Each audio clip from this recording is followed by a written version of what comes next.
আসসালামু আলাইকুম রহমতুল্লাহ বরকাত। দেখো আমার সকল ভিউয়ার্স, এই গাড়ি অনেকগুলো এখানে, এই গাড়িগুলো এইমাত্র আসছে। এখানে গাড়ি ভিতরে রাখা হয় নাই, নামানো হয় নাই, 5 মিনিট আগে আসছে গাড়িগুলো।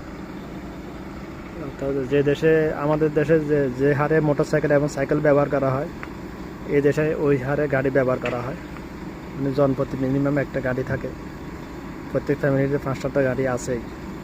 আমি যেহেতু ওমানে আছে, ওমানের কথা বলতেছি, অবশ্যই বুঝতে পারতেছি না, এই যে গাড়ি আসতেছে, এগুলো একেবারে নিউ গাড়ি, এগুলো পঞ্চাশ গাড়িগুলো, এগুলো একটা নতুন অনেক দাম হলে বাংলাদেশের তুলনায় অর্ধেক।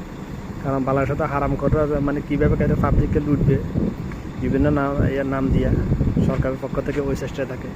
একটা গাড়ি কিনতে যদি বিদেশ থেকে যদি ক্রয় করা হয় 1 লাখ টাকা দিয়ে, ওদের ট্যাক্স দেওয়া লাগে 1 লাখ টাকা। এই অবস্থা বাংলাদেশের। এখানে তো ওরকম ট্যাক্স লাগে না, এই জন্য বাংলাদেশে